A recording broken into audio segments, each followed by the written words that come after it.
welcome to my safe space. I say that this is my safe space because this is a platform where I'm comfortable to talk about topics that matter to me, topics that I know will provide value to you as well. And I also like documenting my life and sharing them with you here. So if you haven't subscribed yet, please do subscribe to the channel and like this video. Today, we are going to talk about a topic which really caught my interest the first time I read about it. And sabi ko sa sarili ko na kailangan ko itong i-share sa inyo because this information is so valuable and you guys need to hear this as well. So today, we are going to talk about why housework is real work and the expectation on women to be good housewives. I read all about this first in this book, Lost in Work, Escaping Capitalism by Amelia Horgan. Binasa ko siya, it really, sparked my curiosity and it also challenges my perception on housework. So sabi ko, okay, kailangan ko itong i-share sa inyo. Let's first set the definition straight. What is housework? Like, ano ba talaga ang housework? Okay, according to our dictionary, housework is regular work done in housekeeping such as cleaning, shopping, and cooking. Sa madaling salita, ito yung mga gawaing bahay. Dito sa Pilipinas, maliban sa gawaing bahay na pagluluto, paglilinis, kasama rin dito yung pag-aalaga ng mga anak o ng matatanda o yung mga lolo at lola natin. Kasi dito sa Pilipinas, parang kasama sa kultura natin na minsan inaalagaan pa rin ng mga magulang ang kanilang mga magulang. Kaya nga alam niyo yung mindset na gusto mo lang magkaanak para may mag-aalaga sa you in the future. I think that kind of mindset should be challenged. Ikaw bilang magulang, may responsibilidad sa anak mo pero hindi niya yung responsibilidad sa iyo. If you have any opinions, by the way, please comment down below. This is our safe space, so make sure lang na you are, what's the term? Polite. Sa maraming bansa, it is totally validated and even encouraged na ang kababaihan ang gagawa ng gawaing bahay. For example, sa India muna tayo tumuko, no? On average, 40 hours per week kung magtrabaho ang babae on unpaid work and care economy, habang ang lalaki naman ay 3 to 5 hours only in average. Nakikita nyo yung imbalance doon pa lang sa research na yon, and this example is in India. Mas matagal ang oras na ibinibigay ng kababaihan sa gawaing bahay compared sa mga kalalakihan. Sa Pilipinas naman, may kita mo pa rin ng imbalance because for men, on average, 16 hours ang ginugugol nila sa housework habang ang kababaihan naman ay 25 hours. Also, I want to emphasize na dito sa Pilipinas, inaalagaan din ng ating mga lolo at lola ang kanilang mga apo. And I'm not gonna lie, pati yung lolo at lola ko, lumaki kami sa alagaan nila. So, it's actually very common. Kayo ba? Ganun din ba sa tahanan nyo? Because, instead na mag-enjoy ang ating mga lolo at lola dito sa Pilipinas for their retirement, parang unsaid responsibility, naaalagaan nila ang mga apo nila. In 2009, isa sa bawat 5 grandparents or older Filipino adults ang involved sa pag-aalaga ng kanilang mga apo. So, that says a lot. Meron kasi tayong kultura dito sa Pilipinas na normal lang na magsama ang older generation and ang younger generation sa isang bahay. Kaya yun ang nagre-resulta sa child care work. Also, evidence suggests na ang ating mga lola ang tinuturing na high-intensity caregiver. Dito pa lang sa tahanan namin, grabe mag-alaga ang lola ko. Inalagaan niya si Persis, yung nakababatang kapatid, and si Chosen. So, dumaan talaga kami kay lola. Sa opinion ko, malaki yung ginagampanan ng pagkakaroon natin ng utang na loob. Hindi ako sure kung may direct English translation ba doon na kapag tinulungan ka, parang utang na loob mo na tumulong pabalik. Sobrang laganap ang Filipino trait na yon, and it can even be seen in politics. Now, here's the reality about housework. Noong mid-20th century, sobrang nag-explode into public consciousness ang resentment o yung nabuong galit at pagod ng kababaihan sa kanilang gawaing bahay. Itong trabaho kasi na ito ay hindi valued at hindi nabibigyan ng recognition. Unlike sa pag-employee ka sa isang malaking corporation, of course, meron pagpapahalaga, meron kang benefits. However, sa housework, it's very isolating because nandito ka lang sa bahay, mag-isa ka, naglilinis ka, and it also includes the factor of temporality. Kapag naglinis ka after ilang hours, madudumihan ulit at kailangan mo ulit linisan siya. That's very isolating. That's very draining. This individualized suffering was made public, but the solutions offered to the problem of housework by various feminist traditions differed significantly. Now, why is there a gender gap in housework? Bakit nga ba? Mula sa data na pinag-usapan natin kanina, bakit mas malaki ang percentage o yung oras na ginugugol ng isang babae sa housework compared compared sa kanyang counterpart na asawa. As Sylvia Federici put it in 1975, not only has housework been imposed on women, but it has been transformed into a natural attribute of our female physique and personality, an internal need, an aspiration, supposedly coming from the depth of our female character. Sinasabi na natural lang daw sa ating kababaihan na magaling tayo sa housework. And guys, sobrang problematic na tinitake natin for granted yung skill na yun because that is a skill. Sinasabi lang na it's just how things are, or it's just how people naturally are. It's just how women naturally are. Na parang kapag pinanganak ka is magaling ka na magluto, magaling ka maglinis, magaling kang mag-alaga ng anak mo. Dito sa Filipino culture, kapag nakita ko na kung naglinis ka or nagluluto ka is, pwede ka na mag-asawa. Na hindi naman yun common na sinasabi sa kanilang mga lalaking anak. And I'm not against my family members who, have brought this phrase up. It's just that this kind of mindset has been inculcated in us. Sa aming tatlong magkakapatid, ako lang yung babaeng anak. But thankfully naman, hindi naman sa akin pinaramdam na dapat ako lang palagi yung gagawa ng gawaing bahay because pati yung mga kapatid kong lalaki has a fair share on that. Good job to my parents for that.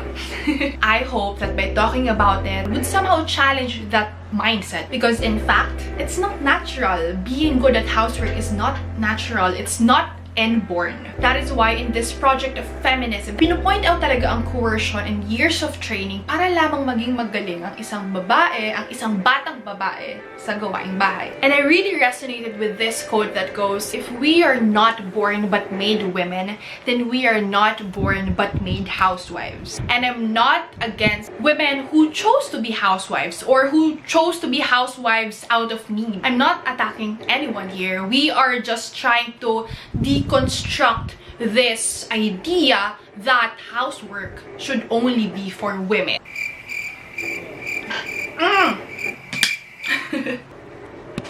Now, let's head over to the housework debate. Kasi sabi ko sa inyo kanina, nagva-vary ang responses ng feminist traditions sa problem of housework. And so here are the three most common responses on how they can alleviate the problem of housework. The first common response is to improve women's access to the workforce or other possible sites of recognition outside of the home. Sa approach na ito, ang focus is to emphasize yung kakayahan ng babae na makipagsapalaran sa workforce. However, hindi isinasaalang-alang sa approach na ito na, possible pa rin naman na maramdaman ng babae na valued siya even in housework. Hindi lang naman matatamo ang value and ang recognition na yon kapag nakipagsapalaran ka sa paid workforce. Because at the end of the day, meron pa rin positive impact ang housework which we will talk about later. A second response to the problem of housework can be found in efforts, theoretical and practical, to communalize it. Meaning the process of communalizing where property and resources belong to the community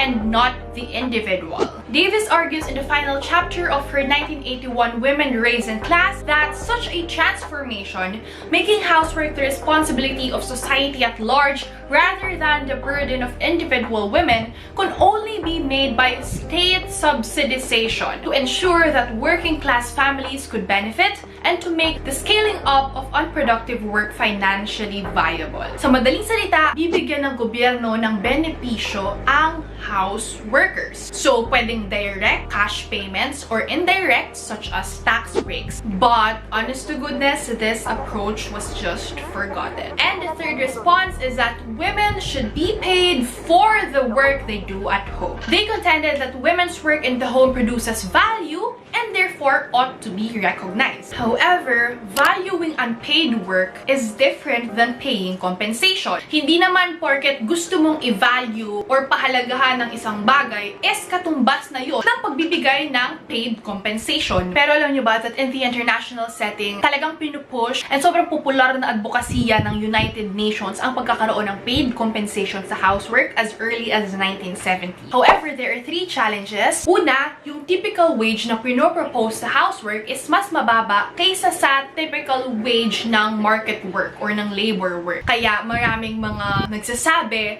na parang na-reinforce lang natin yung idea na ang housework is dapat mas mababa ang value. Hindi ba mas ma-reinforce lang yung idea na mas mababa ang pagpapahalaga ng society sa kababaihan at sa trabaho ng kababaihan? Pangalawa, this is seen as a fleeting solution. Hindi siya pangmatagalan. Hindi siya sustainable solution. And it does not really address the gender issues confronting gender inequality, which can only be addressed by women empowerment through economic independence. Share ko sa inyo, nung nakapagkwentuhan ako kay Ms. Risa Manangkiltrillo, I'm going to link our podcast episode below, no? And grabe talaga kasi sobrang ine-emphasize niya ang economic independence, ang importance ng economic independence or financial independence as women. When you say that a woman has economic independence, napakasarap sa feeling because you don't have to depend on other people to give you what you want and what you need. Kapag tumanda ka, hindi mo na kailangan dumepende sa asawa mo para sa pangangailangan mo. And that is such a very liberating feeling, you know? And economic independence, hindi lang naman yan na-achieve by, starting a business. I know very in ngayon, yung being your own boss and all that, but, at the end of the day, you have the power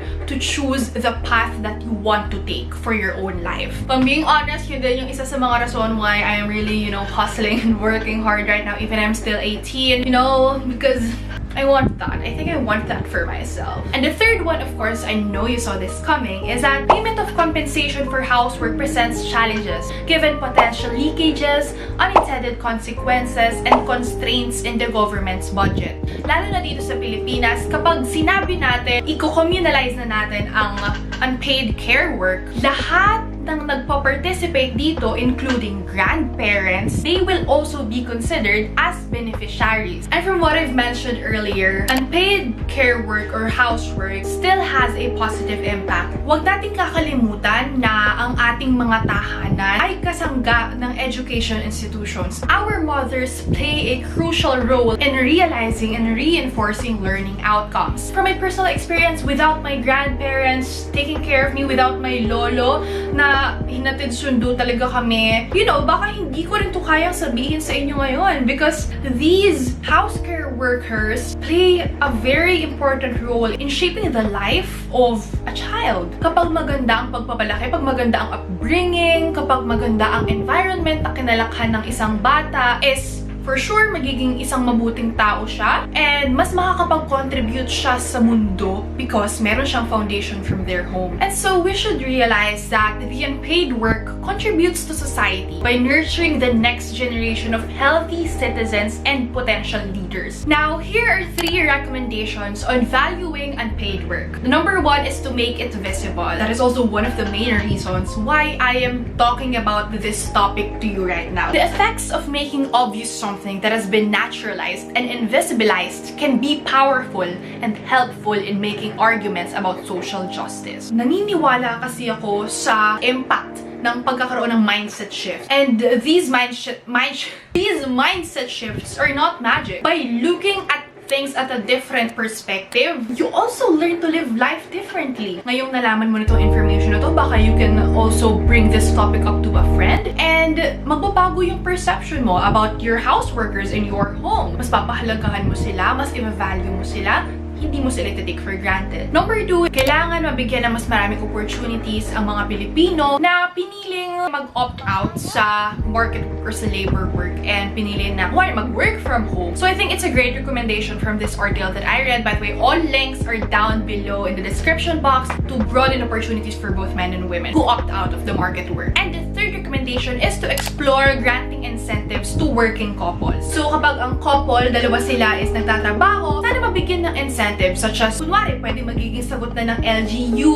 yung payment para sa kanilang mga kasambahay. And so that is the end of this video. Thank you so much for listening to me. I hope that you learned a thing or two from this video. And please do not forget to subscribe, like this video, and comment down below. Let's start a conversation in the comments. Go lang, as in, this is our safe space, so I would love to hear from you. Thank you so much for watching, and I hope to see you in my next video. Goodbye, sunshine!